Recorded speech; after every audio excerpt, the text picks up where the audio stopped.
Bonjour à tous, j'espère que vous êtes en bonne et parfaite santé. Mes chers abonnés, mes chers élèves de tronc commun, soyez les bienvenus. Si vous vous rappelez, on est en train de faire l'étude statistique de la répartition. Comme premier exemple, on a pris les végétaux. Donc, la première étape de cette étude statistique qu'on a déjà vu dans la dernière capsule, c'est le choix de la station.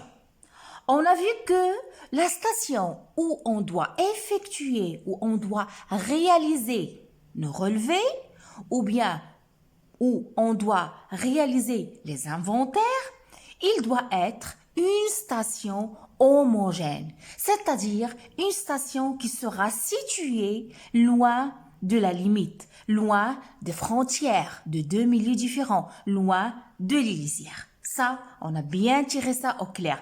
Il faut, je le dis, je le répète, il faut éviter les frontières, il faut éviter les lisières. L'endroit choisi pour mener une étude écologique, il doit être homogène. Donc, ça, on l'a bien éclairci. Donc, la première étape de l'étude statistique, c'est le choix de la station qui doit être homogène. يجب علينا اختيار محطة متجانسة حيث سنقوم بعملية الجرد أو بعملية تعداد الأنواع النباتية الموجودة في هذه المحطة. Passons maintenant, mes chers élèves, à la deuxième étape. La deuxième étape de l'étude statistique, c'est la détermination de l'aire minimale. تحديد المساحة الدنيا للجرد. Donc, ça sera un problème pour nous. Vous allez me poser la question, comment on va déterminer l'aire minimale? كيف سنقوم بتحديد مساحة الجرد الدنيا? La réponse c'est facile. On va la déterminer à l'aide d'une technique réalisée par les spécialistes dans le domaine. C'est la technique du quadrillage. Ou bien, vous pouvez trouver la technique de quadre. Donc, quadrillage quadrat, ça signifie quoi? Ce mot-là, on va l'expliquer tout de suite. Donc, comme je viens de le dire, mes chers élèves, pour réaliser le recensement des plantes dans une station homogène, pour effectuer un dénombrement, pour qu'on puisse dénombrer, pour qu'on puisse recenser, regardez, ce sont des verbes qui ont la même signification. Recenser, dénombrer, inventorier, compter. Les espèces végétales, le nombre des espèces végétales qui se présentent, je le dis, dans un secteur homogène, dans une station homogène, on va utiliser la technique de quadrillage ou bien technique de quadrat. Qui consiste à quoi? Cette technique. Cette technique, mes chers élèves, consiste à quoi? À l'aide. Il va nous falloir un matériel.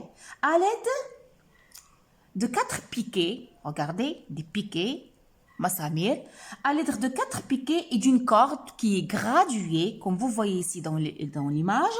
Donc, on va délimiter à l'aide de 4 piquets, 1, 2, 3, 4, et des cordes graduées. On va délimiter une surface, ou bien je vais dire un carré, regardez avec moi, ça c'est un carré de 1 mètre carré. Et qu'est-ce qu'on fait? On dénombre, on recense. نقوم بعد أنواع النباتات الموجودة في هذه المساحة 1 mètre carré. Et on note nos résultats, regardez avec moi, dans un tableau. Donc par exemple ici, la première surface c'est 1 mètre carré. Combien j'ai rencontré de nombre des espèces? J'ai rencontré 15 espèces. C'est clair. Donc voilà la procédure là. Ce sont des piquets et ça, ce sont des cordes qui sont graduées et on aura un carré. On répète la même chose dans un autre carré qui est 1 mètre carré. Ok? Puis, la prochaine étape, qu'est-ce qu'on fait? On fait doubler. On fait doubler la surface. 2 mètres carrés. Et qu'est-ce qu'on fait? On dénombre. On recense combien d'espèces on trouve dans cette 2 mètres carrés, dans cette surface de 2 mètres carrés. Regardez dans le résultat, on a trouvé 48. De la même manière, après avoir compté le nombre des espèces nouvelles dans dans la surface de 2 mètres carrés, une autre fois, on va redoubler. Regardez, on double la surface, 4 mètres carrés. Et quand on compte combien de nombre des espèces, vous voyez, on a trouvé, par exemple, ici, 59. On double la surface, 4 mètres carrés fois 2, ça va donner 8 mètres carrés. Et on compte le nombre des espèces nouvelles qui seront recensées dans cette surface-là. On obtient, regardez, 65. On redouble aussi la surface, encore une fois, 8 mètres carrés fois 2, ça va me donner 16 et on va trouver 70. Donc, on continue à doubler la surface. Vous allez me dire quand est-ce qu'on doit s'arrêter. On s'arrête, mes chers élèves, si vous regardez avec moi le résultat de ce tableau-là. Donc, on a doublé la surface 16, ça veut dire 32. Surface de relevé, on a obtenu 70. Comme vous voyez, qu'est-ce que vous regardez ici? Vous regardez que le nombre des espèces recensées, ça devient constant. C'est-à-dire, il n'y a plus apparition de nouvelles espèces. C'est-à-dire, à ce moment-là, lorsque vous regardez que le nombre des espèces rencontrées dans ces surfaces devient stable, devient constant, vous allez vous arrêter. Donc, le principe de la technique de quadrillage, c'est consiste à quoi? Parce que ça, c'est une question que vous aurez dans l'examen. Il consiste à quoi? Il consiste à délimiter à l'aide des piquets et une corde graduée, une surface de 1 mètre carré, recenser les espèces végétales rencontrées dans cette surface. On fait la même chose pour le 1 mètre carré, le deuxième 1 mètre carré. On double la surface de recensement 2 mètres carrés. On compte le nombre des espèces nouvelles. On double 4 mètres carrés, 8 mètres carrés, 16 mètres carrés, 16 mètres carrés, 32, 64, etc. C'est-à-dire, on continue à augmenter la surface de recensement jusqu'à on rencontre plus de nouvelles espèces. C'est-à-dire, on voit que le nombre des espèces rencontrées, il devient stable. À ce moment-là, on s'arrête. Donc, la technique de quadrillage consiste à recenser le nombre des espèces dans une surface où on augmente la surface en allant de 1 mètre carré, 2 mètres, 4 mètres, 8 mètres, 16 mètres, 32 mètres, 64, etc., etc. C'est clair? Donc, mes chers élèves, après avoir appliqué sur le terrain, dans une station homogène, la technique de quadrillage, donc j'aurai ce résultat-là. Comme vous voyez, le résultat des relevés. Qu'est-ce que vous voyez? C'est un tableau. J'ai réuni mes résultats dans un tableau. Il y en a deux variables. La surface des relevés en mètres. 1, 2, 4, 8, 16, 32. Ça, c'est un exemple. On peut s'arrêter à 8. On peut s'arrêter à 16. On peut dépasser 32, 64 ou bien 72. Donc, ça dépend de l'endroit où on est. Donc, le deuxième variable que j'en ai, le nombre des espèces. Donc là, comment je vais procéder? Quelles sont les questions que vous pouvez avoir dans ce genre d'exercice concernant la technique de quadrillage?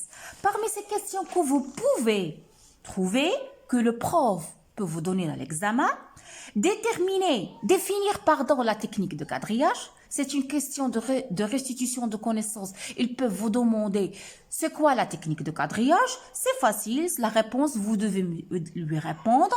C'est une technique qui consiste à délimiter à l'aide des piquets et des cordes graduées une surface de 1 mètre carré, recenser les espèces qui se trouvent dans cette surface, redoubler la surface 2 mètres carrés, 4 mètres carrés, 8 mètres carrés, comme on a déjà vu, 16 mètres, 32 mètres carrés. On continue à recenser les espèces jusqu'à ce qu'on ne trouve plus apparition d'autres espèces nouvelles. Donc, deuxième question que vous pouvez trouver dans l'examen que je vais traiter avec vous parce que j'ai reçu des questions sur mon compte en Instagram que certains élèves, ils trouvent des difficultés à dessiner, à tracer une courbe.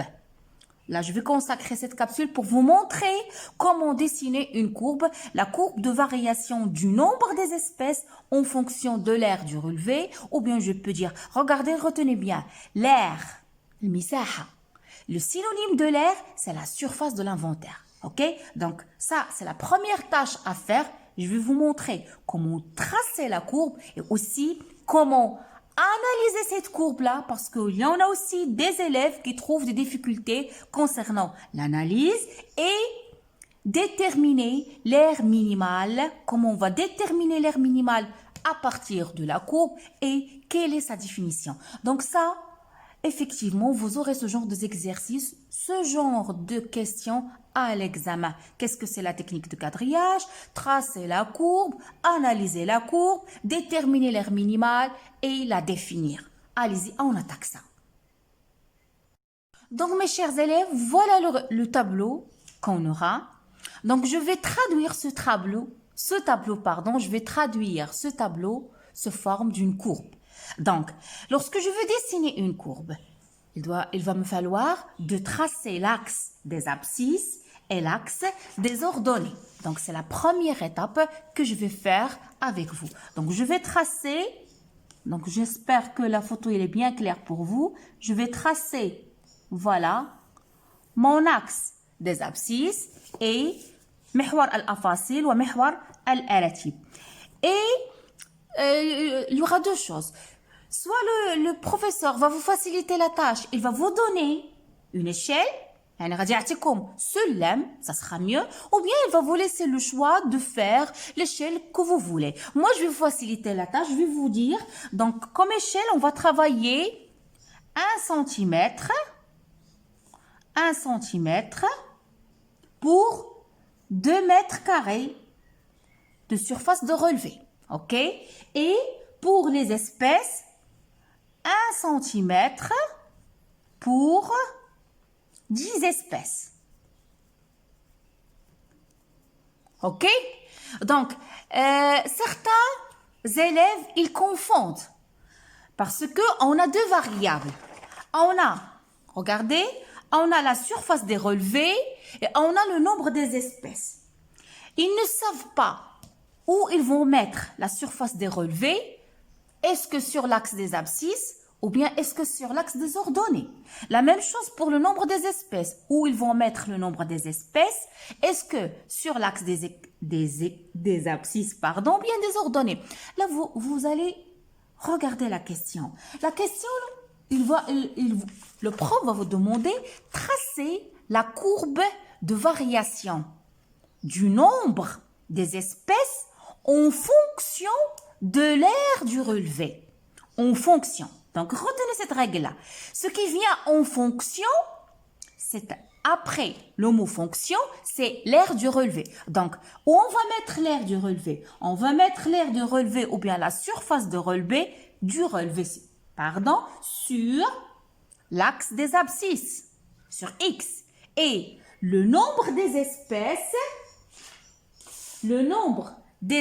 c'est-à-dire la variation du nombre des espèces, on va les mettre sur l'axe des Y. Ok? Donc, le mot qui vient, ou bien le variable qui vient après, en fonction, يعني بدلالة مساحة الجرد, on va le déposer sur l'axe des abscisses, sur les X. Et la variation du nombre des espèces sur l'axe des Y. Donc, essayons d'appliquer l'échelle. Donc, là, qu'est-ce qu'on va mettre? Vous m'avez dit, on va mettre quoi?